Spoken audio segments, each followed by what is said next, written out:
The contract. When I first read the contract, I thought it was a joke. A high-paying gig for a temporary relationship consultant on a planet I'd never heard of? Come on. But the money was real, enough to pay off my debts and then some. And that was before the recruiter told me the actual job. Pretend to be the husband of an alien princess to stop an interstellar war. My name's Jace Rennick. Former freighter pilot. Currently unemployed and perpetually broke. So naturally I said yes. 2 days later, I was aboard a sleek diplomatic vessel heading toward HFY Prime, the capital of a powerful alien empire. As we neared orbit, the recruiter, an AI drone shaped like a floating cube, briefed me again. Princess Kalara of House Virith is next in line to the throne. As per ancient custom, she must marry before her coronation. Her advisors believe a politically neutral partner is ideal. That's you, Jace. I'm not exactly prince material, I muttered. Exactly. You're disposable. The cube zipped off before I could demand an explanation. Not exactly comforting. When I landed, I was greeted by an honor guard wearing elaborate armor made of obsidian-colored metal, their eyes scanning me like I was a dangerous animal. The palace looked like a temple fused with a spaceship, gleaming spires, floating platforms, and vines that glowed blue in the twilight. And then I saw her, Princess Kalara. Silver-skinned.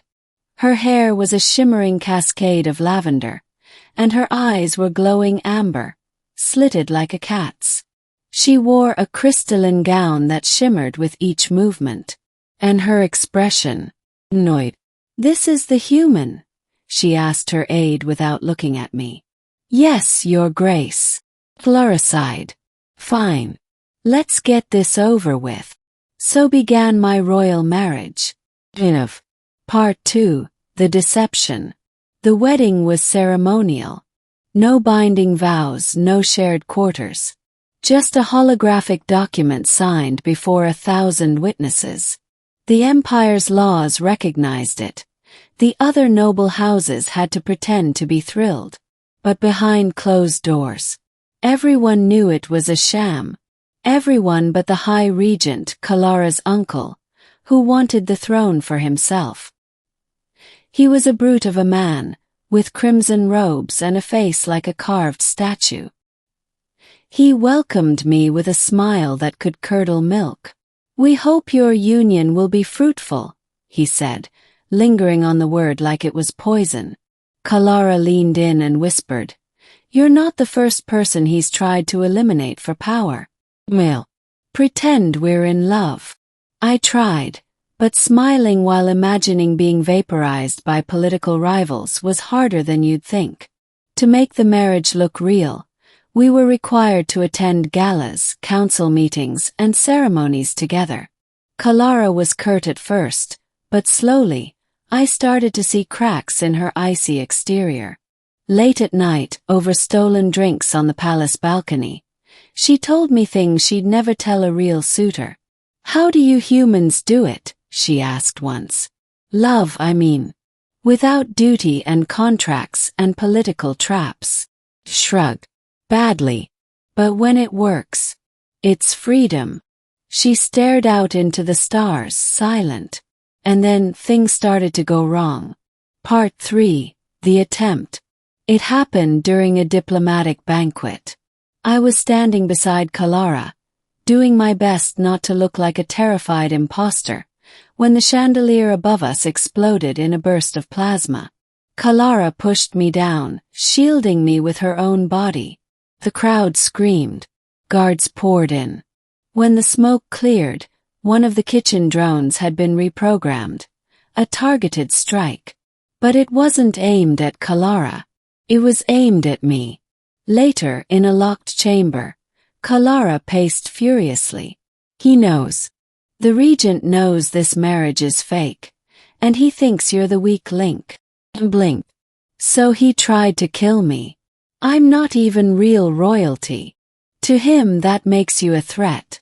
If you die, The legitimacy of our union dies with you. That night, I was moved to a secure wing of the palace. 2 guards stationed outside my room. Surveillance everywhere. But even that wasn't enough. The second attempt came during a council hearing. A ceremonial drink offered by a servant. I only survived because Kalara snatched it from my hand at the last second and flung it across the chamber. From that point on, the charade stopped being just politics. It became survival. Part 4. The Secrets Beneath. Kalara and I grew closer. Not just allies now. There was something real forming, slow, awkward, unexpected. She started letting me into her inner circle. I started learning about the empire, the old traditions, and the growing unrest. The more I learned, the more I saw the rot underneath the grandeur. The regent wasn't just hungry for power. He was secretly fueling dissent, manipulating border conflicts, and orchestrating the attacks to destabilize Kalara's rule. And then we discovered something worse. Hidden deep beneath the palace in the old archives, Kalara and I uncovered a data core sealed for centuries. It contained a recording made by her mother, the previous queen, who had died in a shuttle accident. But it wasn't an accident. The video showed the regent's forces sabotaging the shuttle.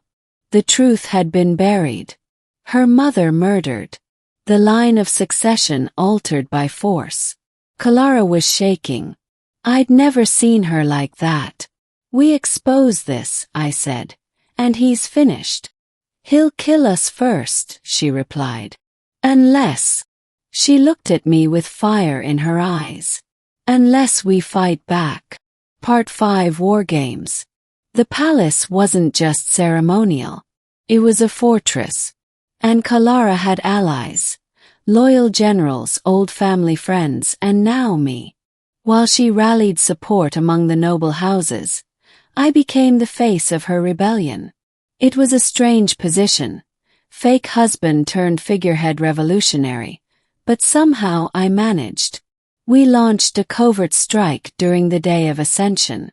While the regent expected a celebration, we struck the control centers, hacked the communication arrays, and leaked the assassination video across every major broadcast channel. The reaction was immediate. Protests, riots, military defectors.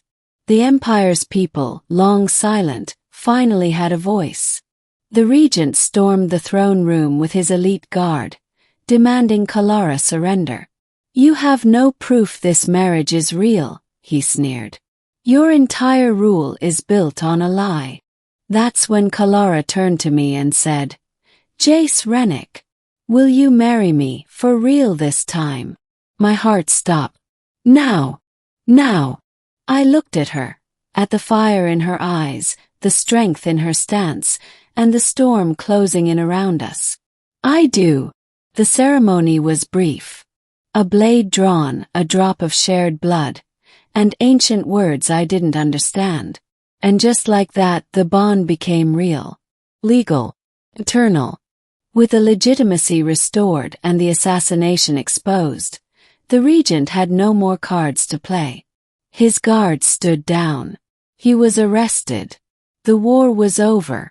Part 6. Aftermath. Weeks passed. The empire began to heal. Reforms were made. New alliances forged.